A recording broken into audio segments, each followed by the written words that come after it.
नमस्कार, आप देख रहे हैं प्रदेश का सबसे भरोसेमंद news channel India news Rajasthan. आपके साथ मैं हूं विवेक पांडे और हमारी खास पेशकश बड़ी बहस में आप सभी का बहुत स्वागत है। प्रदेश में दिसंबर में विधानसभा चुनाव होने हैं। चुनाव को लेकर बीजेपी और कांग्रेस दोनों ही पार्टियां अपनी तैयारियों को मजबूत करने में जुटी हैं। इसी बीच मुख्यमंत्री अशोक गहलोत ने आज विजन डॉक्यूमेंट 2030 पर लोगों से सुझाव लेने के लिए बिरला सभागार में एक वेबसाइट को लॉन्च किया। इस दौरान मुख्यमंत्री अशोक गहलोत ने वीडियो कॉन्फ्रेंसिंग के माध्यम से प्रदेश के 48 जिलों से एक साथ संवाद किया। बिरला ऑडिटोरियम में शॉर्ट फिल्म के जरिए मिशन 2023 को समझाया गया। इसमें मिशन राजस्थान 2030 के लिए जन सम्मान जय राजस्थान का नारा दिया गया। सीएम ने कहा कि विधानसभा चुनाव से पहले कम से कम 1 करोड़ प्रदेशवासियों को इसमें इन्वॉल्व किया जाएगा। राज्य सरकार 23 अगस्त से 15 सितंबर तक जिला और संभाग स्तर पर सर्वे करेगी। इस पर जनता से सुझाव लिए जाएंगे। सभी स्कूल कॉलेजों में मिशन 2030 विषय पर निबंध प्रतियोगिताएं होंगी और वीडियो कॉन्टेस्ट भी चलेगा। अलग अलग क्षेत्र के विशेषज्ञ, विभिन्न सरकारी विभागों के सदस्य और आम जनता, युवा, स्टूडेंट सभी अपने विचार दर्ज करा सकेंगे। तो विभागों की इस मिशन में एक बड़ी और अहम भूमिका होगी और इस अभियान के तहत आमजन की भागीदारी के लिए घर घर जाकर भी लोगों से सुझाव लिए जाएंगे। इसके बाद सरकार सितंबर के अंत में विजन 2030 डॉक्यूमेंट को जारी करेगी। सीएम ने कहा कि चाहे प्रवासी राजस्थानी हो या राजस्थान के लोग, सबको इसमें इन्वॉल्व होना है, यानी कि इसमें जुड़ना है। गौरतलब है कि सीएम गहलोत ने हाल ही में कहा था कि 2018-19 में प्रदेश की अर्थव्यवस्था करीब 9,11,000 करोड़ रुपए थी और वर्तमान में 14.14 लाख करोड़ रुपए है, जिसे 2030 तक तकरीबन 2.5 गुना बढ़ाकर 35.71 लाख करोड़ रुपए ले जाना हमारा टारगेट है। अब वहीं विजन डॉक्यूमेंट तैयार करने के लिए सरकार राज्य स्तरीय संवाद के बाद प्रत्येक विभाग द्वारा जिला और संभाग स्तर पर भी अलग अलग सेक्टर के एक्सपर्ट्स और स्टेक होल्डर्स की राय भी लेगी। इसके बाद उपयोगी सुझावों और महत्वपूर्ण बिंदुओं को अपने अपने विभाग से संबंधित विजन डॉक्यूमेंट 2030 में जोड़ा जाएगा। वहीं विभागों को जिला और संभाग स्तर पर होने वाले संवाद सुझाव कार्यक्रम 23 अगस्त से 15 सितंबर तक चलने के बाद एक खाका तैयार कर आयोजना विभाग को देना है। इसके बाद इस पूरे खाके को कंपाइल कर पूरा विजन डॉक्यूमेंट तैयार किया जाएगा। लेकिन इन सबके बीच सवाल यह खड़ा होता है कि मिशन राजस्थान 2030 आखिर कितना सफल हो पाएगा और क्या ओपीएस, चिरंजीवी, स्मार्टफोन की सौगात जैसी योजनाओं के बाद यह मिशन भी कांग्रेस के लिए माइलेज देने वाला होगा और बीजेपी गहलोत सरकार की इन योजनाओं का मुकाबला कैसे करेगी। तो आज की हमारी बड़ी बहस इसी मुद्दे पर केंद्रित है और जयपुर से हमारे साथ जुड़ेंगे कुछ खास मेहमान।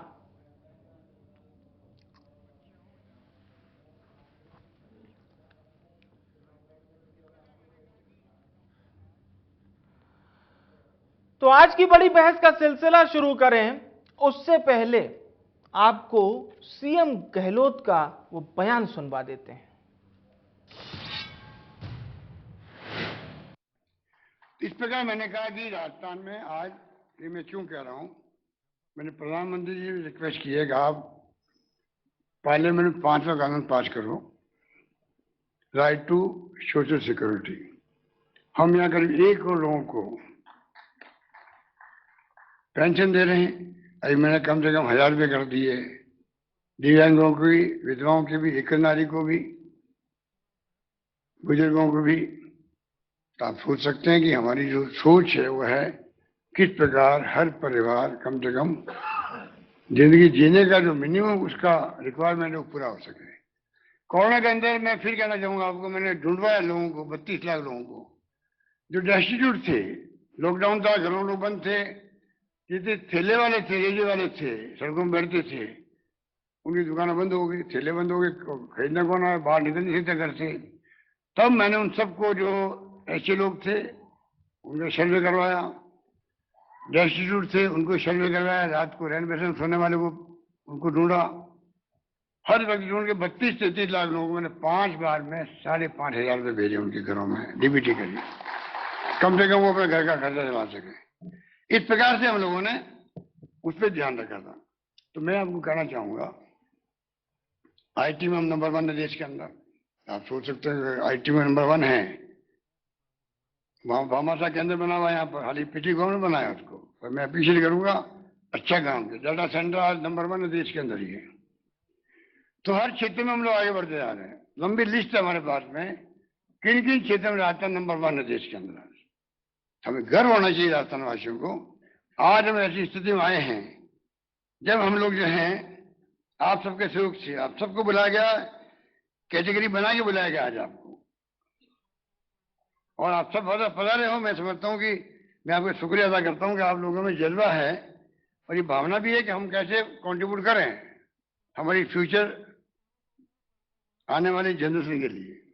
जो हमारा कर्तव्य भी है, आने वाली पीढ़ी को सौंप के जाए राजस्थान वो जो विकसित राज्य हो, या पर कैपिटा इनकम अच्छी हो, हैप्पीनेस इंडेक्स अच्छा हो, रोजगार मिले, इन्वेस्टर जो है दुनिया से कहीं आए देश के अंदर, वो इच्छा रहे कि मैं राजस्थान जाके इंडस्ट्री लगाऊं, वहां पर इन्वेस्टमेंट करूं। ये भावना पैदा होनी चाहिए, हो सकती है यहाँ पर। यहाँ का बहुत अच्छा है, लेबर अनरेस्ट भी नहीं है, स्कीम हमारी अच्छी है, योजना हमारी अच्छी ऑफर की हुई है इंडस्ट्रीज को इसके माध्यम से। तो सब कुछ राजस्थान में हमने जो कर रखा है, निर्णय कर रखे, उसका अपना बहुत बड़ा असर है राजस्थान के अंदर, मैं आपको कह सकता हूं। इस रूप में मैंने कहा आपको, जब सब कुछ हमारे पास में है तो क्यों नहीं हम सपना देखें 30 तक का। 20 तक जाते आते हम लोग और क्या क्या कर विभागों के अंदर करें। हर विभाग का अपना महत्व होता है, चाहे एनिमल हस्बेंड भी क्यों नहीं हो, जिनके लिए हमने अभी गाय मर गई थी लंपी रोग से। एकमात्र राजस्थान राज्य है प्रति पशुपालक को प्रति गाय 40,000 रुपये दिए गए, डीबीटी करके दिए गए। सुप्रीम कोर्ट कह रहा है देना चाहिए सरकारों को। कितने सरकारों ने इसकी परवाह करी देश के अंदर। हमने सुप्रीम कोर्ट के कहने के पहले ही मैंने बजट में प्रावधान कर दिया, प्रति गाय 40,000 रुपये हम देंगे, और आगे जो है गायों के लिए, भैंसों के लिए दूध पालक है, उन सबके लिए 2 पशुपालक, 2 पशुओं का प्रति परिवार हम कामधेनु बीमा कर रहे हैं, 40,000 का कर रहे हैं, जल्दी लागू हो जाएगा। तो अगर हम हर विभाग की सोचे हैं तो बहुत बड़ा और बनता हमारे सामने, पर्यावरण का भी हो, प्रदूषण का भी हो, पॉल्यूशन की स्थिति क्या आप जानते हो। तो कहने का मतलब यह कि राजस्थान की आम आवाम में के अंदर जज्बा होना चाहिए, उसके लिए आपको तकलीफ दी गई। अब 2 महीने ही प्रोग्राम चलेगा हमारा, हर जगह छात्रों में, युवाओं में, किसानों में, मजदूर संगठनों के अंदर, इंटेलेक्चुअल के अंदर, मैंने कहा आपको हर क्षेत्र के लोग आगे आए, अपनी बात कहें। माध्यम हम आपको देंगे, किस किस माध्यम से आप डायलॉग कर सकते हैं। और चलिए अब चर्चा को शुरू करते हैं। 2 खास मेहमानों को आपके साथ जोड़ते हैं, उनका परिचय करा देते हैं। नितिन सारस्वत जी नेता हैं कांग्रेस पार्टी के, और वीरेंद्र शर्मा जी नेता हैं भारतीय जनता पार्टी के। आप दोनों मेहमानों का बहुत स्वागत है इंडिया न्यूज में। चर्चा की शुरुआत वीरेंद्र शर्मा जी आपसे। 2023 में हम लोग ये चर्चा कर रहे हैं, और 2023 में विधानसभा चुनाव भी होने हैं, और आप लोग भी काफी दमखम दिखा रहे हैं। लेकिन मुख्यमंत्री तो यहां पर अब बात कर रहे हैं 2030 के विजन को लेकर, यानी कांग्रेस ने पूरी तरह से स्पष्ट कर दिया है साहब, 2023 फिर 2028 और उसके बाद 2030, 7 साल बाद की कांग्रेस अभी से सोच रही है। खैर वीरेंद्र जी क्या कहेंगे? देखिए, अशोक गहलोत जी का सपना है कि 2030 में वो मुख्यमंत्री बने। 29 तो वो भूल चुके, क्योंकि उन्हें पता है कि 2023 में भारतीय जनता पार्टी की सरकार आने वाली है, तो वो 2030 की कल्पनाएं कर रहे हैं, लेकिन ये कपोल कल्पित कल्पनाएं हैं। देखिए विवेक जी, बहुत ही एक सोचने वाला विषय है आज का जो ये डिबेट आपने करवाई है जी। अगर टू द पॉइंट हम अगर एक एक विषय पे आएंगे तो आप समझेंगे कि ये सिर्फ और सिर्फ कहने की बातें हैं जो उन्होंने आज के कार्यक्रम में कही, क्योंकि उन्होंने कहा किया जाएगा। उन्होंने ये कहीं नहीं बताया कि हमने राजस्थान में ये कर दिया।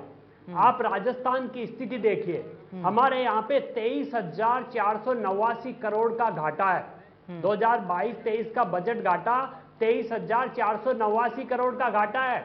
और यही नहीं, 72,715 करोड़ तो हम कर्ज चुकाने में व्यय कर रहे हैं। राजस्थान किस दिशा में जा रहा है ये आप सोच सकते हैं। आपका राजस्व घाटा दिनों दिन बढ़ता जा रहा है और स्थिति यह आ गई है विवेक जी, आप देखिएगा अक्टूबर नवंबर में राजस्थान सरकार के पास राजस्थान सरकार के कर्मचारियों को देने के लिए वेतन का पैसा नहीं है। इतनी गंभीर स्थिति राजस्थान की आर्थिक आपात की ओर हम बढ़ते जा रहे हैं। दूसरी स्थिति आप देखिए, राजस्थान में बिजली कंपनियों को चुकाने के लिए पैसा नहीं है और ना ही कोयला खरीदने के लिए राजस्थान सरकार के पास पैसा है। इस कारण आज राजस्थान में बिजली की इतनी कम मात्रा हो चुकी है कि राजस्थान के गांव में बिजली नहीं है। लोग ट्राई कर रहे हैं, बिजली नहीं है राजस्थान के गांव में। स्थिति है चुकी क्यों? क्योंकि राजस्थान की जो आर्थिक स्थिति है वह गड़बड़ा गई है। तीसरी स्थिति आप देखिए, जो पैसा केंद्र सरकार राजस्थान की पंचायत राज संस्थाओं को देती है वह विकास का पैसा 3 सालों से कांग्रेस सरकार दबाकर बैठी हुई है और उस पैसे को वह सरकारी कर्मचारियों का वेतन देने में उपयोग कर रही है। तो आप समझ सकते हैं गांव का विकास इन्होंने रोक दिया राजस्थान की अर्थव्यवस्था गड़बड़ होने के कारण। चौथा विषय आप देखिए, ये कह रहे थे कि ये करेंगे वो करेंगे, युवाओं को ये करना चाहिए। भैया, जिन युवाओं ने विभिन्न प्रतियोगी परीक्षाएं दी, उन 19 परीक्षाओं का जो पेपर लीक हुआ और उन परीक्षाओं की जो आपने प्रतियोगी फीस ली उसका 450 करोड़ रुपए अभी भी आप दबा के बैठे हुए। आप किस प्रकार युवाओं के सपनों की बात कर रहे हैं? उनके 450 करोड़ तो वापस दे दीजिए। और यह भी चलो ठीक है, ये इंडस्ट्रीज की बात कर रहे थे, इंडस्ट्री राजस्थान में आना ही नहीं चाहती क्योंकि सिंगल विंडो यहां बंद हो चुके हैं। इनके रिको के इंडस्ट्रियल की जो ऑक्शन होते हैं वो कंटिन्यू एक साल में 5 बार ये ऑक्शन निकाल रहे हैं, लेकिन वहां कोई इंडस्ट्रियलिस्ट जमीन खरीदने के लिए तैयार नहीं है। क्योंकि उसे स्कोप नहीं दिख रहा। स्कोप क्यों नहीं दिख रहा? क्योंकि राजस्थान आज अपराध में नंबर 1 है। यहाँ पे इन 55 महीनों में 10 लाख से अधिक आपराधिक घटनाएं हुई है, 30,000 से अधिक महिला दुष्कर्म के मामले हुए हैं, 7,600 से अधिक हत्याएं हो चुकी है, 19,000 किसानों की जमीन नीलाम हो चुकी है। तो राजस्थान के प्रति जो वातावरण बन रहा है, विवेक जी सुनिए पूरा, विवेक जी पूरा सुनिए। राजस्थान के प्रति जो वातावरण आम जनता में बन रहा है, पूरे विश्व में बन रहा है, वो बहुत ही नेगेटिव होते जा रहा है। तो आप बताइए इंडस्ट्रियलिस्ट कैसे आएगा राजस्थान में? क्या माहौल देख के राजस्थान में आए? या कानून व्यवस्था खराब है, या इंडस्ट्रीज के लिए बिजली नहीं है, या इंडस्ट्रीज के लिए सही वातावरण नहीं है, सिंगल विंडो है नहीं, यहां भ्रष्टाचार में आज राजस्थान नंबर 1 है, बेरोजगारी में आज राजस्थान नंबर 1 है, महिला दुष्कर्म में आज राजस्थान नंबर 1 है। और जिस आईटी की माननीय मुख्यमंत्री जी बात कर रहे थे, साइबर अपराध में राजस्थान नंबर 1 है, इंटरनेट बंद होने में राजस्थान नंबर 1 है। कहां 2030 की बात कर रहे हैं? 2023-22 में क्या हो रहा है वह तो बता दीजिए मुख्यमंत्री जी। तो मैं यही कहना चाहूंगा, ये कपोल कल्पित कल्पना है, राजस्थान की जनता को मत दिखाए, जो हकीकत उसे स्वीकार कीजिए। 1 करोड़ लोगों से सुझाव लिया जाएगा कि राजस्थान को समृद्ध कैसे बनाया जाए, और वो तो ये कह रहे हैं कि ऐसा कभी भी उन्होंने अपने चुनावी इतिहास में देखा ही नहीं। जब चुनावी साल में सत्ता के विरोध में उन्होंने कहा कि हमेशा सत्ता के विरोध में लहर चलती थी, लेकिन ये पहली बार ऐसा हो रहा है जब सत्ता के समर्थन में लहर चल रही है। जनता ने पहले से मन बना लिया है। उन्हें कहा आपको विवेक जी, आपको कहीं दिख रहा है कि सत्ता के पक्ष में कहीं लहर चल रही है? इन्हीं के कार्यक्रम की एक बांध की दिखा देता हूं विवेक जी आपको। इन्हीं के कार्यक्रम की बात देखिए, जब इन्होंने वहां पे कार्यक्रम में महिला अभ्यर्थियों से पूछा, महिलाओं से पूछा, तो उन्होंने क्या कहा? उन्होंने क्या कहा? महिला सुरक्षा में राजस्थान का कुछ कीजिए। उस कार्यक्रम से आवाज उठ रही है महिला सुरक्षा की। तो आप समझ जाइए इनकी सरकार क्या कर रही है, क्या करेगी। वो तो एक कपोल कल्पित कल्पना है, जो हो रहा है उस पर तो आइए। आप महिला सुरक्षा में राजस्थान की महिलाएं चिंतित है, बिजली के लिए राजस्थान का आमजन परेशान है कि हमें इन्होंने कहा हम बिजली के बिल माफ कर देंगे। इन्होंने अपने डॉक्यूमेंट विजन में बोला था, चुनावी घोषणाओं में बोला था हम बिजली के बिल कभी भी नहीं बढ़ाएंगे। भैया आप तो बढ़ाने की बात कर रहे हैं, 9 बार तो आपने बिजली का बिल बढ़ा दिया। और जब आपने भरी गर्मी में मई और जून के लू के थप्पड़ों में लोगों को लाइन लगाकर कहा हम बिजली के बिल माफ करेंगे, रजिस्ट्रेशन करवाइए, उसके बाद क्या हुआ? जुलाई और अगस्त में 3-3, 4-4 हजार के बिजली के बिल आए। बिजली तो नहीं आई, लेकिन 3-4 हजार के करंट लगने वाले बिजली के बिल आए। तो राजस्थान की स्थिति आप समझ सकते हैं। ये सिर्फ बोलना जानते हैं कि हम ये करेंगे, किया कुछ भी नहीं है। चलिए पूछ लेते हैं नितिन जी से।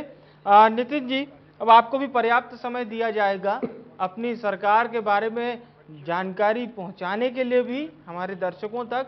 और वीरेंद्र जी ने, यानी कि बीजेपी ने जो आरोप आप लोग की सरकार पर लगाए कि साहब कथनी और करनी में अंतर है, वो कह रहे हैं कि पहले वर्तमान पर ध्यान दीजिए, 2030 तो अभी बहुत दूर है। नितिन जी क्या कहेंगे?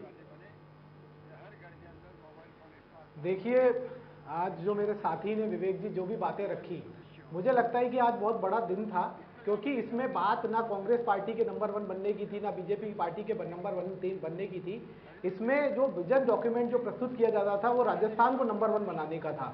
उसके अंदर राजस्थान के 8 करोड़ लोगों की बात थी, और उन 8 करोड़ लोगों के सलाह से ही कि क्या ऐसा एजेंडा रखा जाए, क्या चीजों को सम्मिलित किया जाए, क्या सुधार किया जाए, क्या हमारी प्राथमिकताएं हों, किस तरीके से हम प्रत्येक आदमी तक पहुंचेंगे, उसकी सलाह लेंगे। मुझे लगता है कि ये केवल एक इतना बड़ा ऐतिहासिक कदम था जहां पे राजस्थान को नंबर 1 बनाने की बात थी, ना सरकार बनाने की बात थी, ना किसी के मुख्यमंत्री बनने की बात थी। इवन मुख्यमंत्री जी ने तो कहा कि ये मेरा व्यक्तिगत एजेंडा नहीं है, ये राजस्थान वासी का, हर राजस्थान वासी का एजेंडा है। और जब ये एजेंडा होगा जिसमें पक्ष विपक्ष सब कुछ शामिल होंगे, तभी हमारा प्रदेश नंबर 1 बनेगा। लेकिन मेरे साथी और पूरी भाजपा की पार्टी 4.5 साल तक जब सड़क से नदारद रही, उसके बाद में इतना कुंठा से भर गए हैं कि उन्हें लगता है कि कैसे येन केन प्रकारेण, कैसे भी चाहे उसके लिए राजस्थान के 8 करोड़ जनता को बदनाम करना पड़े, या राजस्थान के हर व्यक्ति को किसी भी तरीके की बात करना पड़े, लेकिन हमारा एजेंडा केवल सत्ता को प्राप्ति है। उसके लिए अगर कोई सकारात्मक कदम भी अगर उनके लिए उठाया जा रहा है, या सकारात्मक कोई वाक्य बताया जा रहा है, आपने देखा कि पूरी आपने जितनी भी पूरी मुख्यमंत्री जी का व्याख्यान सुना होगा या जिसका भी सुना है, सबने केवल राजस्थान को नंबर 1 बनाने की बात कही। और इस तरीके से उस पर नेगेटिव प्रतिक्रिया देना, मेरे को लगता है कि राजस्थान की 8 करोड़ जनता ये देख रही है कि ये केवल सत्ता की भूख में प्रदेश वासियों के खिलाफ हो गए। अब मैं ये पूछता, ये इन्होंने पूछा कि अरे आप 2030 में क्या करोगे? वो तो 8 करोड़ जनता से परामर्श लिया जाएगा, लगभग 1 करोड़ लोगों तक पहुंचा जाएगा, जिसका एजेंडा आपने पूरा बताया किस तरीके से जाया जाएगा, किस तरीके से लोगों से परामर्श। इन्हें लोगों के परामर्श लेने से भी दिक्कत हो गई कि राजस्थान में लोगों से परामर्श क्यों लिया जा रहा है, जहां पे तो ऊपर से सब कुछ थोपा जाता है, यहाँ परामर्श क्यों ले रहे हैं? ये लोग अपना हिसाब किताब क्यों दे रहे हैं? इनको दिक्कत है, अरे वहां तो बातें बोल के, जुमले बोल के काम खत्म हो जाता था, ये हिसाब किताब। ये कौन सी पार्टी है, ये कौन से नेता है जो हिसाब किताब की बात करते हैं, जो प्रदेश को नंबर 1 ले जाने की बात करते हैं? इस बात से दिक्कत है। मुख्यमंत्री जी ने बिल्कुल बताया कि क्या क्या किया अभी तक। राइट टू हेल्थ देने वाला राजस्थान एकमात्र राज्य, मिनिमम इनकम गारंटी देने वाला, गिग वर्कर के लिए के वेलफेयर के लिए एक्ट लाने वाला, सबसे ज्यादा सरकारी नौकरी देने वाला, उड़ान योजना में सबसे ज्यादा नैपकिन देने वाला, इंदिरा रसोई के लिए खाना देने वाला, उसके अलावा 25 लाख तक संपूर्ण फ्री इलाज देने वाला एकमात्र राज्य, पूरे देश में सब सेंटर खोलने वाला नंबर 1 राज्य, पीएससी खोलने वाला, सीएससी खोलने वाला नंबर 1 राज्य, 24 मंजिला आईपीडी टावर खोलने वाला नंबर 1, सबसे ज्यादा मेडिकल कॉलेज, सबसे ज्यादा यूनिवर्सिटी, सबसे ज्यादा कॉलेज, नए सिविल सर्विसेज अधिकारी देने में, ओपीएल बहाल करने में पहला राज्य, शांति एवं अहिंसा विभाग खोलने वाला पहला राज्य, सामाजिक सुरक्षा पेंशन देने वाला पहला राज्य, सबसे बड़ा solar park Bhadla solar park Rajasthan में, दूध ऊन उत्पादन में नंबर 1 एक पे है, रिन्यूएबल एनर्जी में नंबर 1 पे, दलहन बाजरा तिलहन में नंबर 1 पे, मनरेगा का काम देने वाले में नंबर 1 में, स्मार्ट सिटी मिशन में नंबर 1 में, पर्यटन द्वारा जारी रैंकिंग में। और ये सब चीजें मैं बता रहा हूँ केंद्र के द्वारा, ये हमारी बनाई हुई नहीं है। पर्यटन मिशन, पर्यटन द्वारा रैंकिंग में नंबर 1, ग्रीवेंस रिड्रेसल में नंबर 1, इंस्पायर अवार्ड में नंबर 1, आर्थिक विकास दर में सेकंड नंबर, पशुधन, समझिए कि गाय की बात करते हैं लेकिन गायों के लिए अगर किसी की गाय की जो हमारे गाय पालक है उनको पशु बीमा देने वाला केवल इकलौता राज्य पूरे देश के अंदर राजस्थान है। तो बिल्कुल लगातार सारी चीजें उन्होंने बताई कि आज हम ऐसी स्थिति में आए हैं कि जब हमें राजस्थान को हमने पिछले 4 सालों में 5 सालों में 4 गुना हम रफ्तार से आगे बढ़े, अगले 7 सालों में हमें 10 गुना तक बढ़ना चाहिए। और उसमें हर प्रदेशवासी का, चाहे वो पक्ष हो चाहे विपक्ष हो, सबको एक प्लेटफॉर्म पे आना है, सबको अपने सुझाव देने और हम लोग मिलकर एक सबसे आगे 2030 में एक छोटा सा सवाल ऐड ऑन करूंगा ताकि इस बात का भी आप जवाब दें। नितिन जी, जब आप लोग विकास की योजनाएं गिनाते हैं ना, और फिर जब हम बीजेपी से चर्चा करते हैं तो बीजेपी ये कहती है साहब कि विकास योजनाओं के बीच में जो कानून व्यवस्था है उस पर सरकार बात नहीं करती। सरकार से पूछो कानून व्यवस्था के बारे में तो वो यूपी, बिहार और तमाम राज्यों के बारे में बताने लगते हैं, ऐसा बीजेपी कह रही है। तो क्या आप लोग कानून व्यवस्था को लेकर कैसे जनता के साथ आप लोगों का संवाद होगा, ये बताने के लिए कि देखिए इंटरनेशनल बॉर्डर होने के बावजूद भी हम राजस्थान को मजबूत और अच्छे तरीके से कानून व्यवस्था से सुदृढ़ रख सकते हैं, ये कैसे आप बताएंगे नितिन जी? हाँ बिल्कुल विवेक जी, आपके सवाल को शामिल सबसे शुरू करता हूं, उसके अलावा 4 सवाल और आगे हैं, उनका भी मुझे जवाब देने का मौका दीजिएगा। देखिए विवेक जी, ये जी एक आपने एक दर्दनाक स्थिति देखी, आपने एक दर्दनाक स्थिति मणिपुर में देखी जहां पुलिस वालों ने महिलाओं को हवाले कर दिया, पुलिस वालों ने कटने के लिए छोड़ दिया, 77 दिन तक कोई बयान नहीं आता। एक लड़की जब जिसको लड़कियों को जो हमारी महिलाएं हैं उनको नंगा घुमाया जाता है और वीडियो जब वायरल होता है तब पुलिस के संज्ञान में आता है और उसके बाद में वायरल होने के बाद में उन पे एक्शन लिया जाता है। जहां पे मुख्यमंत्री कहता है कि मेरे हाथ में अब कुछ रहा नहीं, राज्यपाल कहता है कि मैंने ऊपर बोल दिया है, सब तरीके की स्थिति देखा तो आपने देखा कि जिस तरीके से भाजपा की वहां पे एक परेशानी खड़ी हुई तो उन्होंने क्या है, चुनावी राज्य एक राजस्थान को पकड़ के, जहां की न केवल पुरुष, महिलाएं भी, वीरांगनाओं के नाम पे अगर कहीं बात होती है तो राजस्थान में महिलाओं की बात होती है। वहां उस राज्य में महिलाओं और सम्मान को ठेस पहुंचाने का काम किया केवल सत्ता को पाने के लिए। मैं आपको आंकड़े बताना चाहता हूं, अगर ये आंकड़े मेरे नहीं है, एनसीआरबी के आंकड़े, लेकिन बीजेपी ने सोचिए उतना बड़ा जो कुकृत्य वहां पे हुआ मणिपुर में, जो त्रासदी हुई, जो नरसंहार हुआ, केवल उसको छुपाने के लिए, सोचिए वहां पे किस तरीके की स्थिति हुई, उसको छुपाने के लिए मेरे को वो प्रसंग याद आ जाता है कि राज्यवर्धन सिंह राठौड़ जी महिला सुरक्षा के लिए बात कर रहे थे और पीछे ब्रजभूषण सिंह था वो ताली बजा रहा था। सोचिए जो महिलाओं के सम्मान को रौंदने वाला पीछे बैठ के संसद में ताली बजा रहा था, वहीं ब्रजभूषण सिंह संगोल में प्रधानमंत्री जी के साथ में हंस रहा था और वहां महिलाएं हमारी दिल्ली में जंतर मंतर पे धरना प्रदर्शन दे रही थी और कोर्ट में गुहार लगा रही थी एफआईआर हो जाए। अब मैं कुछ आंकड़ों की बात करना चाहता हूं। एनसीआरबी के आंकड़े हैं कि राजस्थान में प्रति लाख महिलाओं के विरुद्ध अपराध की दर में टॉप 5 राज्यों में बीजेपी शासित राज्य असम है, दिल्ली है, हरियाणा है, राजस्थान कहीं भी नहीं है। दूसरा सुन लीजिए, दुष्कर्म के मामले में मध्य प्रदेश नंबर 1 पे, बलात्कार के प्रकरणों में राजस्थान में सजा का प्रतिशत 48% है। अगर बलात्कार के मामले में 48% सजा का प्रतिशत है, जबकि राष्ट्रीय स्तर पे मात्र 28% है। महिला के अत्याचार में राजस्थान का प्रतिशत 45% है, मुझे लगता है नितिन जी, 26 है। देखिए ये आंकड़ों से घबराते, यही घबराहट है। ये केवल आंकड़ों से, जैसे ही आंकड़े सुनने लगते हैं ये घबराते। सुनिए, महिला अत्याचार में राजस्थान में पेंडिंग 9% है, जबकि राष्ट्रीय स्तर पे 32% है। आईपीसी में पेंडिंग प्रतिशत 10% है। चलिए ठीक है, पर्याप्त समय आपको भी हमने दिया। अब वीरेंद्र जी के पास लौटते हैं, आते नितिन जी आपके पास भी। वीरेंद्र जी क्या कहेंगे कानून व्यवस्था को लेकर? नितिन जी ने तो पूरे डेटा गिना दिए और क्या क्या वो ये भी कह रहे हैं कि देखिए साहब 2030 को लेकर ये जो विशेष राजस्थान को समृद्ध बनाने के प्रण लिया जा रहा है, इसमें पार्टीवार ना सोचा जाए, इसमें एक राजस्थानी की भावना को देखा जाए कि राजस्थान को हम कैसे आगे बढ़ाएंगे। यहाँ पर पार्टी शामिल नहीं है। लगभग नितिन जी ने ये जानकारी हमारे दर्शकों तक पहुंचाई। क्या कहेंगे वीरेंद्र जी? देखिए विवेक जी, अच्छा होता कि मेरे मित्र कांग्रेस के प्रवक्ता अगर यहाँ पे राजस्थान की बात करते, क्योंकि आपने उनसे क्वेश्चन पूछा था राजस्थान की कानून व्यवस्था के, लेकिन कोई बात नहीं, इन्हें बात करने का हक है, इन्होंने अपने पक्ष रखा है, रखने दीजिए, राजस्थान की जनता सब जानती है। अरे डेटा किसका था? विवेक जब ये क्या बदतमीजी है ये? एक मिनट पूरी बात इनकी सुनी गई है, जनता ने सुना है, सुनने की हिम्मत रखिए ना। ठीक है वीरेन जी, ताकत इनमें हिम्मत है नहीं सुनने की, और बात करते हैं ये किया है वो किया है, कुछ किया है नहीं 55 महीने में, 2 साल तो सरकार बंद रही है, होटलों में ये किया है वो किया नहीं, ऐसा नहीं चलेगा बीच में बोलने का। आप पक्ष रखिए, अगर बोलने की बात रखिए तो सुनने की हिम्मत रखिए। ये कांग्रेस में किसी में भी नहीं है सुनने की हिम्मत। देखिए ना वो कितना शांत बैठ के सुन रहे हैं। बोलिए विवेक जी, पूरी बात सुनिएगा, बीच में आप भी मत बोलिएगा। अब मैं भी नहीं बोलूंगा, आप बोलिए। सरकार मैं भी नहीं किया बोल रहा, इन्होंने, मैं बिल्कुल 2 साल तक तो ये सिर्फ होटलों में बंद रही, और बाकी के महीनों में इन्होंने कभी सचिन पायलट के लिए कभी क्या शब्द ये भी इनके मुख्यमंत्री ने बोले। विचलित भारतीय जनता पार्टी का कार्यकर्ता या और कोई नहीं हुआ, विचलित इनके मुख्यमंत्री हुए जिन्होंने अमर्यादित भाषा का उपयोग इन्हीं के मंत्रियों के लिए, इनके पदाधिकारियों के लिए किया।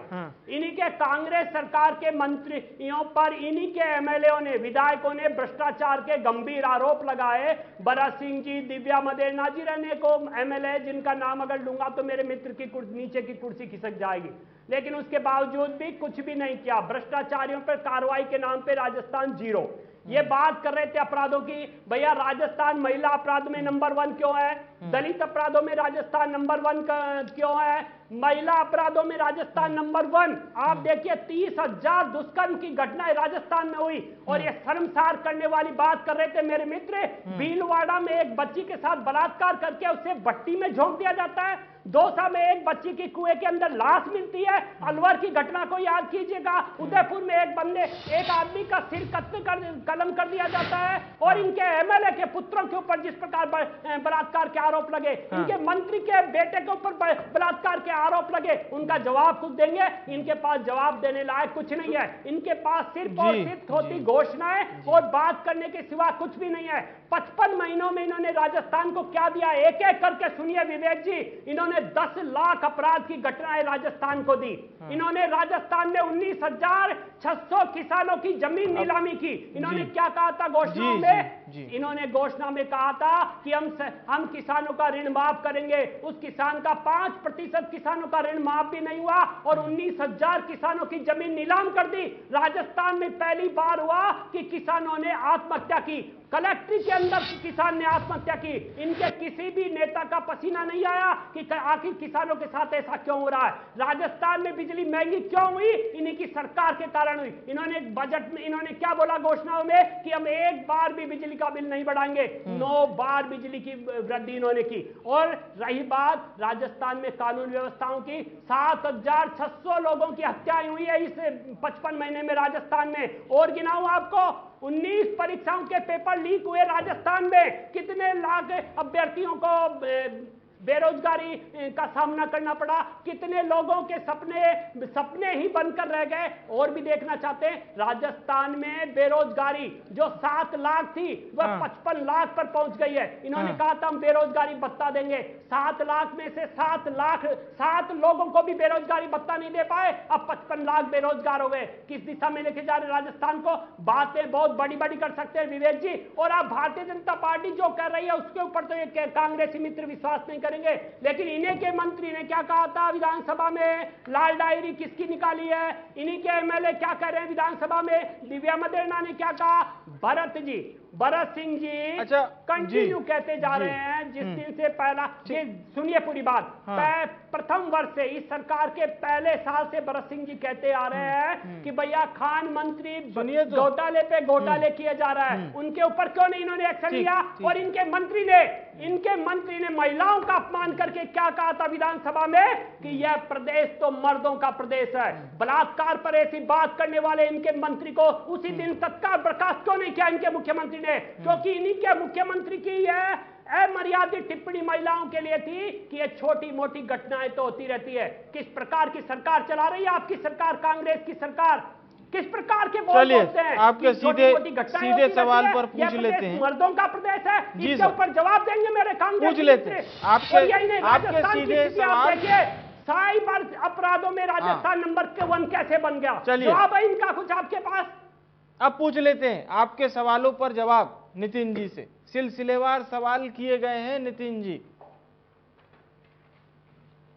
देखिए विवेक जी, आज मेरे दोस्त बहुत हताश है और इनका विचलन स्वाभाविक है। मैंने कहा कि इसके अंदर आज राजस्थान को नंबर 1 बनाने की बात कही थी, जिसमें विपक्ष से भी सुझाव मांगने की कही थी। आज मेरे दोस्त डेली हम जो डिबेट करते हैं वही सब अपने लेके आके है। मुझे लगा था कि आज कोई सुझाव देंगे, मुझे लगा था कि आज कोई नई बात जवाब बताएंगे। दीजिए ना आप। जिसके अंदर बिल्कुल बलात्कार की घटनाओं पे जवाब दीजिए ना। मर्दों का प्रदेश कैसे बोला आपके मंत्री ने? इसके ऊपर अभी आप कह रहे थे उनको चुप कराइए, अब आपको चुप करना कैसे बोला कि ये छोटी मोटी घटनाएं होती रहती है? इसके ऊपर जवाब दीजिए आप। थोड़ा सा सुन भी है लेते आपके हैं ना पास उनको। जवाब? आपके कुछ- पास कोई जवाब नहीं है, क्योंकि आपके अरे तो मंत्री उनको के जवाब ऐसे तो देने बिगड़े कौन दीजिए, आपके तब तो वो कुछ मुख्यमंत्री बोल ने पाएंगे। सिखाए? मुख्यमंत्री ने सचिन पायलट के लिए क्या क्या बोला था?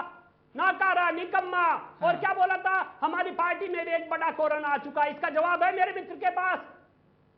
मैं कुछ चाहूंगा जवाब एक बार नहीं है, वीरेंद्र जी बोलो। आप मैं बोलूं, सवाल क्या तय बोलेंगे कर आप? लीजिए मैंने ताकि जो वो बोला जवाब है, दे जवाब सकें। दीजिए। कौन से मर्दों सवाल का हैं? प्रदेश, एजेंडा लेके मर्दों आए का कि प्रदेश बोलने नहीं किसने देगा। ठीक है नितिन जी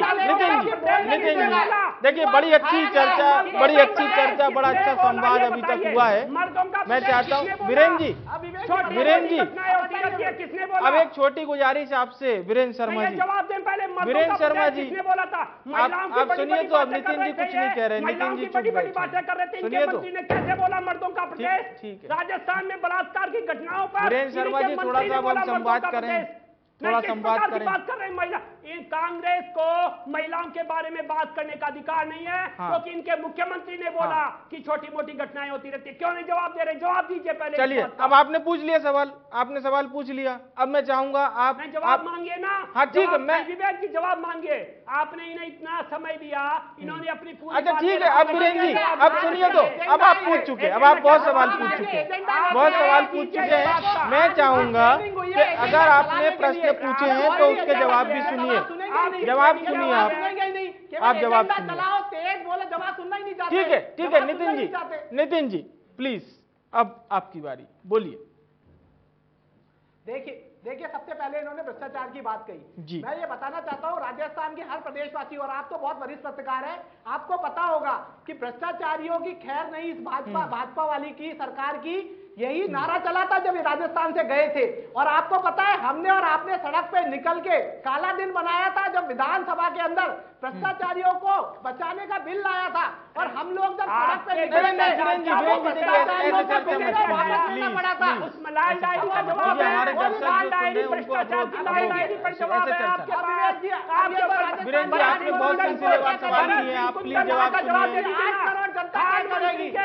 वीरेंद्र जी आप क्यों इस तरह से बात कर रहे हैं, मुझे ये समझ में नहीं आ रहा। मैंने आपको पर्याप्त समय दिया, विधानसभा में आज चर्चा की शुरुआत भी मैंने आपसे करवाई है। विधायक ने उल्टा पत्र लिखा हो, उसका वीरेंद्र जवाब जी, दीजिए आप। भ्रष्टाचार के इतने गंभीर आरोप राजस्थान की सरकार पे वीरेंद्र जी नीचे मुझे मंत्री ने लगता है लगाए, कि नीचे आपको विधायक ने सवाल लगाए, तय उसका कर जवाब लेना दीजिए आप। चाहिए कि नितिन जी किन सवालों के जवाब देंगे, किन सवालों के जवाब नहीं देंगे। मुझे तो ये लगता है। विवेक जी मैं मान जाऊंगा, मैं आदरणीय आपको विवेक जी, पूरा मौका एक दे प्रश्न चुका का जवाब दिला हूँ। दीजिए, इनके मंत्री ने क्यों मुझे कहा मेरे कि कर्तव्य का राजस्थान उपयोग मर्दों कर का लेने प्रदेश दीजिए, है? मुझे नितिन इस जी को भी सवाल का मौका जवाब देना दिला है। दीजिए आप। हाँ मैं चाहूंगा नितिन जी भी आपके सवालों मेरे पर मित्र जवाब एक तो सवाल का देंगे। जवाब दिला दीजिए। हाँ जवाब दीजिए। अच्छा आप फाइनल देखिए सवाल विवेक पूछना जी, चाह रहे हैं क्या? मैंने आपको हाँ बोलिए नितिन जी, अब प्लीज आप सबसे बोलिए। पहले मैंने भ्रष्टाचार के आपको इन्होंने और मैंने बता रहा था भ्रष्टाचार पे बोला कि पूरे राजस्थान की 8 करोड़ जनता जानती है कि सरकार कहां से गई थी। और खुद अमित शाह ने कहा था कि अगर पूरे देश में सबसे भ्रष्ट सरकार है तो वो सरकार कर्नाटक की सरकार है। और जनता ने उसे सफाया कर दिया उस सरकार का। इन्हें पता चल गया कि वो सरकार का सफाया हो गया। मुझे नहीं लग रहा कि आज हम लोग देखिए शुरुआत कितनी अच्छी हमने चर्चा की, जो दर्शक हमारे इस प्रोग्राम को देख रहे होंगे।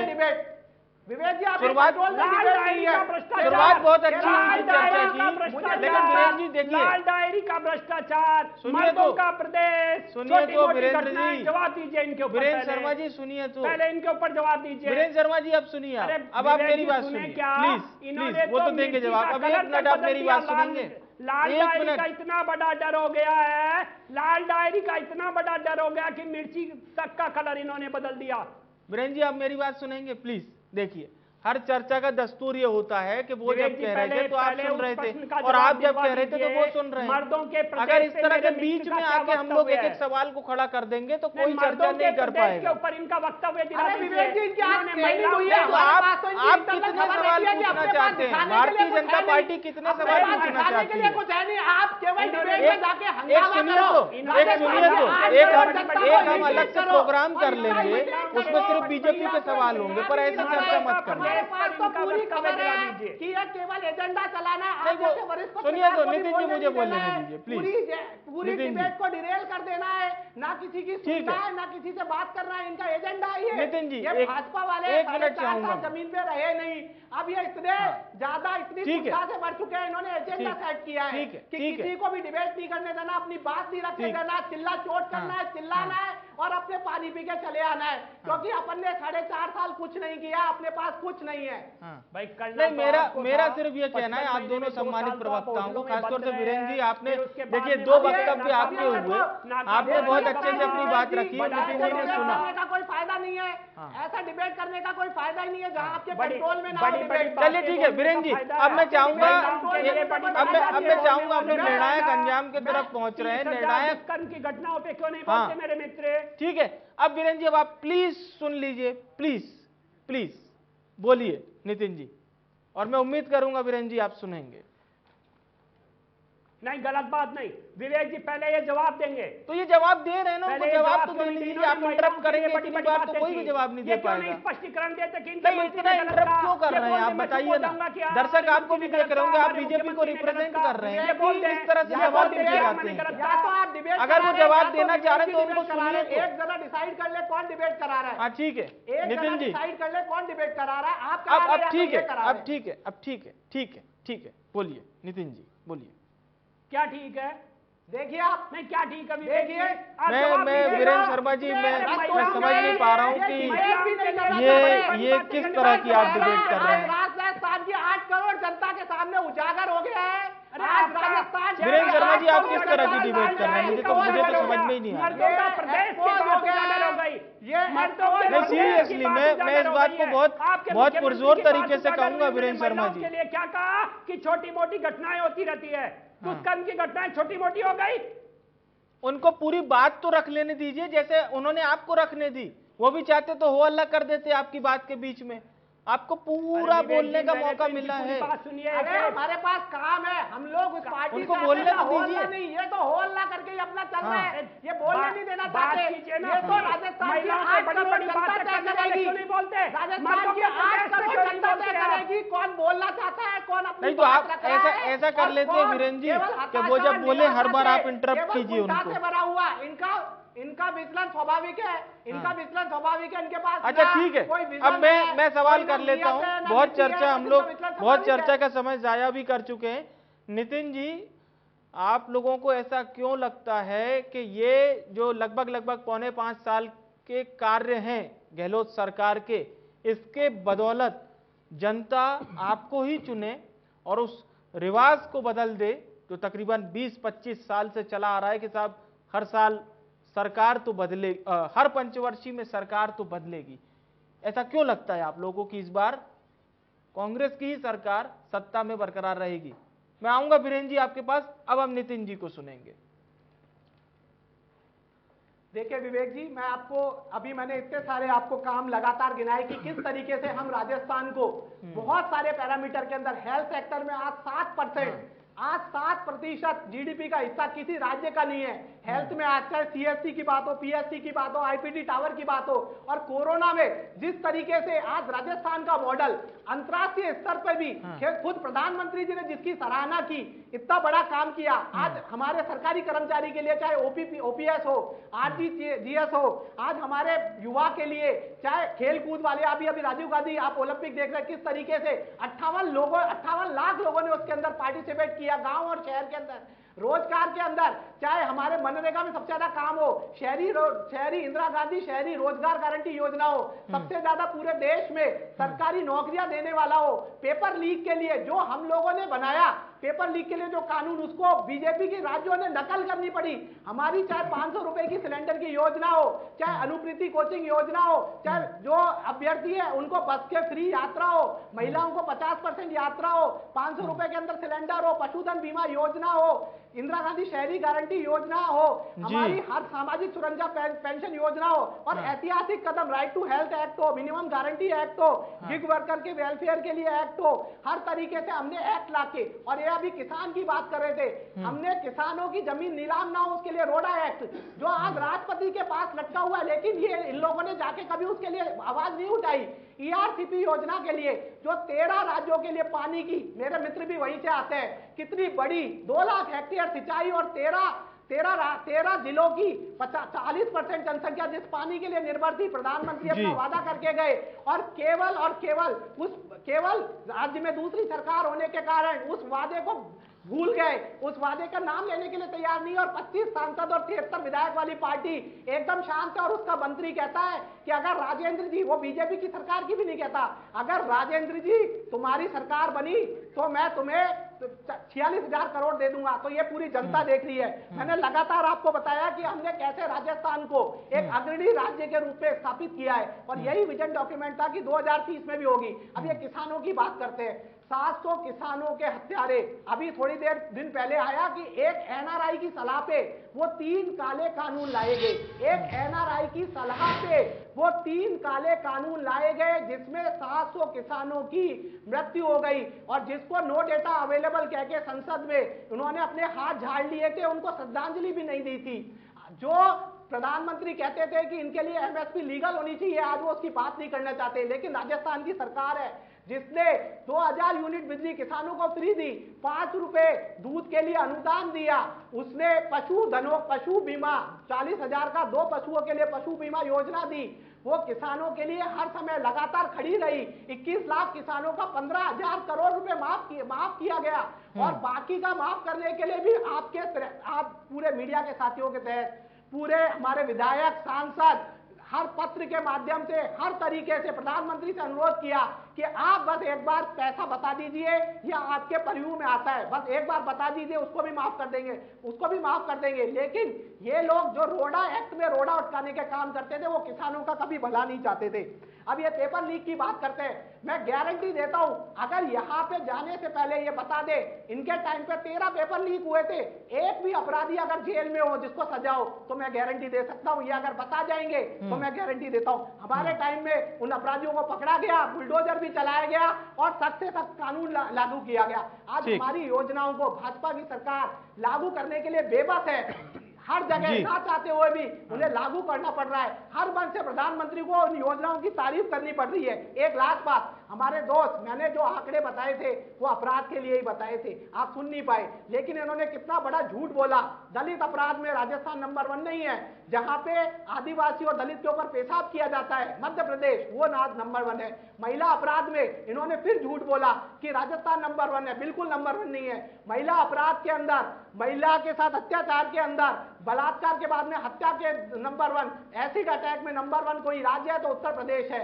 और अगर बलात्कारों में भी अगर पॉक्सो एक्ट को मिला दिया जाए तो उसमें भी मध्य प्रदेश नंबर 1 है। लेकिन अपराध चाहे कहीं भी हो, अपराध हुए, आज 40% अपराध जब से बीजेपी आई है महिलाओं के ऊपर बढ़ गए। लेकिन आज हमारा उन अपराधों के, क्योंकि समाज बदला तो अपराध बढ़े, लेकिन उन अपराधों पे क्या कार्यवाही की, मैंने आपको बताया जहां राजस्थान में सजा का प्रतिशत 45.2 है महिला अत्याचार में, वहां राष्ट्रीय स्तर पे मात्र 26 है। जहां राजस्थान में बलात्कार में 48% है, वहीं राष्ट्रीय स्तर पे 26% है। यही बात है, जो लोग हाथरस में बेचारी बच्ची को बलात्कार के बाद में रातों रात दफना देते हैं, कठुआ में बलात्कारी के समर्थन में तिरंगा यात्रा निकालते हैं, उन्नाव में पीड़ित को ही परेशान करते हैं, और MLA को जब तक प्रोटेक्ट करते हैं जब तक कि हर तरीके से वो लागू नहीं किया गया। वो आज ब्रजभूषण वाले, जो ब्रजभूषण को तो बैठ के संसद में शादी बजवाते हैं, और जो महिलाओं के सम्मान के लिए उनको उनकी हंसी उड़ाते हैं। मैं आपको एक बात और बताना चाहता हूं, जहां पे अपराध के लिए कोर्ट में 33% केसों के लिए भाजपा के टाइम में जाना पड़ता था, आज वो कोर्ट के तहत FIR मात्र 10% है। और इनके टाइम में जब अपराध होते थे तो इनके गृह मंत्री, राज्य मंत्री उस समय राजेंद्र राठौड़ जी थे, वो कहते थे अरे अपराध तो राम राज्य में भी होते हैं। आज ये नहीं कहा जाता। आज चाहे आवाज कैंपेन हो महिलाओं की आवाज को उठाने के लिए, चाहे मंचलों पे कार्रवाई हो, चाहे गैंगस्टर के खिलाफ कार्रवाई हो, चाहे उन्हें दूसरे देश से तक के बॉर्डर से पकड़ के लाने की बात हो। और राजस्थान की पुलिस ने चाहे नशाबंदी के खिलाफ हो, चाहे गैंगस्टर अपराधियों के खिलाफ हो, हर के खिलाफ अभियान चला के हजारों लोगों को सलाखों के पीछे बंद किया है और इस राजस्थान को सुरक्षा दी है। आज ये लोग झूठ बोलते हैं। मैंने भी वो पूरा व्याख्यान सुना था, आपने भी सुना। उन्होंने कहा कि आज महिला सुरक्षा के अंदर सर और बढ़ाइए, महिला सुरक्षा और करिए। उन्होंने ये नहीं कहा कि महिला सुरक्षा में ये लोग हैं जो मणिपुर में प्रधानमंत्री की असफलता छुपाने के लिए इस राजस्थान जो पंजाधाई की धरती है, जो पद्मावत की धरती है, उस धरती को बदनाम करने के लिए कोई कसर नहीं छोड़ना चाहते। वीरेंद्र जी क्या कहेंगे? बहुत लंबा पूरा भाषण मेरे मित्र ने दिया। हाँ। लेकिन उन्होंने एक भी शब्द इस बारे में नहीं बोला कि बड़ी बड़ी महिला सम्मान की बात करने वाले, बड़े बड़ी महिला सम्मान की बात करने वाले के मुख्यमंत्री ने राजस्थान में ऐसा क्यों कहा कि बलात्कार की घटनाएं छोटी मोटी है, होती रहती है। इन्हीं के मुख्यमंत्री, इन्हीं के मंत्री ने विधानसभा में क्यों कहा कि राजस्थान मर्दों का प्रदेश है? उसके ऊपर कुछ नहीं बोले, सिर्फ महिलाओं के सम्मान की बात करना जानते हैं। उनके ऊपर एक भी जवाब नहीं दिया। और इनको पता नहीं है अभी तक, आंकड़े नाम का जीरो पता है इन्हें। इनको ये पता नहीं कि भ्रष्टाचारियों के ऊपर, जो अधिकारी जिनके ऊपर भ्रष्टाचार के गंभीर आरोप लगे थे, उनके ऊपर अनुसंधान के नाम पे इनकी सरकार में जीरो है, जीरो अनुसंधान। और मेरे मित्र अभी 4-5 दिन पहले की घटना भूल रहे हैं, दलित से किस प्रकार जूते चटवाए गए थे, इन्हीं की सरकार में क्यों नहीं बताते? क्यों नहीं बताते हैं आप? आपके विधायकों के बेटों के ऊपर बलात्कार के गंभीर आरोप लगे, उन्हें जेल की सीका चौक के पीछे कब भेजेंगे? 30,000 महिलाओं के साथ जो दुष्कर्म हुए, उन अपराधियों को कब जेल की सलाखें दिखाएंगे या उनके ऊपर कब फांसी की सजा उन्हें देंगे? अभी जयपुर का एक वीडियो वायरल हुआ है, महिलाएं मांग कर रही है कि ऐसे बलात्कारियों को फांसी दो, कब देंगे आप? ये कह रहे हैं हमने ये किया, हमने वो किया। भैया 55 महीनों में 2 साल तो आपकी सरकार होटलों में बंद रही। होटलों में बंद रहने के बाद इन्होंने एक दूसरे के ऊपर, सचिन पायलट ने मुख्यमंत्री के ऊपर, मुख्यमंत्री ने सचिन पायलट के ऊपर, पहली बार भारत की जनता ने देखा कि एक मुख्यमंत्री इतनी अमर्यादित टिप्पणी की। इनके मुख्यमंत्री अशोक गहलोत ने ना तो राष्ट्रपति को छोड़ा, पूरे राष्ट्रपति के लिए किस प्रकार के अमर्यादित शब्द यूज किए। इनके नेता सचिन पायलट के लिए कभी कहा हमारी पार्टी में बड़ा कोरोना आ चुका है, कभी कहा विमंदित, कभी कहा नाकारा, निकम्मा। और इनके मंत्री गुडा ने इन्हीं के मुख्यमंत्री के ऊपर कितने गंभीर भ्रष्टाचार के आरोप लगाए। भ्रष्टाचार की बात करने वाले मेरे मित्र बताए कि इन्होंने इनके विधायक की अनुशंसा के ऊपर खान मंत्री के ऊपर क्या कार्रवाई की। बता दें, अलवर में इतनी जघन्य अपराध हुए, नागौर में इतने जघन्य अपराध हुए, उदयपुर में एक हिंदू की किस प्रकार से निर्मम गला काट दिया गया, कितना भयंकर अपराध पूरे देश में पहली बार देखने को मिला। और भीलवाड़ा की घटना तो अभी है मेरे मित्र, एक बिटिया को किस प्रकार दरिंदों ने बलात्कार करके और भट्टी में झोंक दिया। आपकी सरकार, कांग्रेस की सरकार में ऐसा हुआ है। और अभी तक तो आपकी सरकार के पुराने कारनामे, बौरी कांड जैसे कारनामे सामने है। आरपीएससी, जिस विवेक जी, ठीक है, पूरी बात सुनिए, पूरी बात। कितनी देर तक बोलेंगे? की दुआएं पूरा देश देता था। थोड़ा राजस्थान में जिस आरपीएससी की दुआएं पूरा देश देता था, आज उस आरपीएससी की स्थिति क्या हो गई है? आरपीएससी के जो मेंबर्स हैं वो जेल की सलाखों के पीछे चले गए भ्रष्टाचार के कारण। वो इन्हीं के नेता थे, कांग्रेस के ही नेता थे वो। और माध्यमिक शिक्षा बोर्ड के जारौली, उनके ऊपर कार्रवाई क्यों नहीं हुई? क्योंकि वो इन्हीं के नेता थे। और इन्हीं के नेता पेपर लीक में किस प्रकार सामने आए, वो राजस्थान की जनता ने देखा। किस प्रकार के यहाँ के युवाओं का भविष्य अंधकार में किया। उनके शिक्षा मंत्री डोटासरा को क्यों कुर्सी छोड़नी पड़ी थी, बताएं। नाथी का बाड़ा क्यों प्रसिद्ध हुआ था, मेरे मित्र बताएं। ठीक है, मुझे लगता है इतने सवालों के जवाब के लिए थोड़ा समय देना चाहिए। इतने बलात्कार, 30,000 बलात्कार की घटनाओं का जवाब क्यों नहीं देते हैं ये? 10 लाख अपराधों का जवाब क्यों नहीं देते हैं ये? 19,000 किसानों की जमीन नीलाम हुई, उसका जवाब क्यों नहीं देते हैं ये? चलिए जवाब ले लेते हैं, ठीक है, उसका जवाब दे दीजिए नितिन सारस्वत जी। चर्चा बिल्कुल अंतिम मोड में। डीजल के दाम, अब वीरेंद्र जी अब समय भी देना पड़ता है ना, सवाल पूछने के बाद जवाब के लिए समय देना पड़ता है। हाँ बोलिए नितिन जी। नहीं, कहाँ समय देना होता है? ये इन्होंने एक भी ठीक है। अब वीरेंद्र जी प्लीज, अब चर्चा आप देखिए, 2 मिनट की मात्र चर्चा बची समय है। देना होता है। अब नितिन जी जवाब दे दें। देखिए विवेक जी, SC/ST के विरुद्ध अपराध की अगर तुलना करें तो हमारे पड़ोसी राज्य हरियाणा में दलित 50% से जूते किसने और चटवाए? SC में लीजिए, 33% लीजिए। चटवाए? ऐसी चर्चा, मेरी मात्र अपील है, दलित से आप जूते किसने सम्मानित चटवाए? नेता हैं भारतीय जनता पार्टी के, दलित से और आप बीजेपी का पक्ष किसने रख चटवाए? रहे अगर करते हैं तो भाजपा के आप थोड़ी सी जिम्मेदारी पूर्वक हमें बोलना कोई भी चीज। बोलिए नितिन जी। अरे विवेक जी, हाँ, ठीक है, ये आप बताएं, सवाल दलित से पूछ जूते चुके हैं किसने ना, चटवाए? पूछ चुके हैं सवाल। तो जवाब क्यों नहीं देते? ये जवाब देखिए, दे जवाब दीजिए, भी तो दे। नितिन जी। SC/ST के विरुद्ध अपराध में हरियाणा में 50%, MP में 36%, उत्तर प्रदेश में 11% बढ़ोतरी हुई है, जबकि अरे भाई, राजस्थान का में जवाब तो अनिवार्य राजस्थान FIR, का। जबकि राजस्थान राजस्थान में अनिवार्य बोल रहा है ना, FIR बोलने दीजिए ना। 30,000 की क्या बात करते हैं आप? नहीं, नहीं, आप बस केवल इतना चिल्लाने उग्र नहीं चिल्लाने होना, आए यहाँ पे। इतना उग्र आपके नहीं पास होना। आपके बहुत पास अच्छे से बैठ चर्चा होते करना हैं ना, है। बात होती है, आके झूठ बोलते हैं, दलित से झूठ बोल के चले चटवाए, जाएंगे, चटवाए झूठ बताया। बोलने के लिए आ जाते हैं, दलित से जब बड़े हैं चटवाए, दलित हैं, झूठ बोल के आके चले जाएंगे, ये कोई दलित लेना आईने नहीं है। की तरह क्या है। बात है? आप ये दलित कौन सी बोलेंगे, ये सब कैसी चीजें डिबेट है? चटवाए ये बताए कैसी ना डिबेट आप। है? ये कैसी डिबेट है विवेक जी? भीलवाड़ा मैंने कहा ना, भीलवाड़ा में जिस प्रकार का जघन्य अपराध हुआ, उस पर कार्रवाई क्यों नहीं हुई? मैं इसीलिए मौका बताइए भी दे रहा हूँ, ये वीरेंद्र कैसी जी को मैंने डिबेट है? टोका है। ये कैसी डिबेट है? जी मात्र 30 सेकंड हमारे पास है। नितिन जी आप बोलिए, अपनी बात रखिए, और प्लीज वीरेंद्र जी आप सुनिए। उसी गुडा ने बताया था कि मैं पूरी जिंदगी हेलीकॉप्टर में बैठूं, इतना पैसा मुझे भाजपा ने ऑफर दिया है। खंड खंड में बटी हुई भाजपा, खंड खंड में बटी हुई भाजपा, आपके मुख्यमंत्री के पुत्र के ऊपर गंभीर आरोप लगाए जा रहे हैं, सड़कों में क्यों नहीं किया? खंड में बटी हुई भाजपा ने चलिए बहरहाल मेरे पास सब चर्चा का समय समाप्त हो चुका है। मैं बहुत बहुत धन्यवाद करूंगा नितिन जी, वीरेंद्र जी, आप दोनों सम्मानित जनों का हमारे कार्यक्रम में आने के लिए और अपने विचार रखने। सवाल बहुत सारे थे और इतने सवाल एक साथ मिक्स होके बहुत सारे गुत्थम गुत्था हो जाते हैं। बात राजस्थान की हो रही थी कि 2030 के किस प्रकार का विजन है सरकार का, राजस्थान 2030 में कैसा होगा, क्या कुछ अर्थव्यवस्था को लेकर होगा, शिक्षा में कितना आगे होगा, हेल्थ में कितना आगे होगा। अब लोगों से बाकायदा इसकी फीडबैक भी लिया जाएगा। 1 करोड़ लोगों तक सरकार पहुंचेगी और उसके जरिए पूरे राजस्थान में किस प्रकार की योजनाएं चलाई जानी चाहिए, वो तमाम चीजें शामिल होंगी। बीजेपी को एतबार थोड़ा सा कम है, हालांकि कांग्रेस ये कह रही है, सरकार ये कह रही है कि आप इसको पार्टीवार मत देखिए, इसे राजस्थान के हिसाब से ही देखने की कोशिश कीजिए। क्या बीजेपी इस तरह से देख पाएगी, ये आने वाले समय में हम देखेंगे। फिलहाल के लिए बड़ी बहस में इतना ही। मुझे आने विवेक को दीजिए इजाजत। नमस्कार।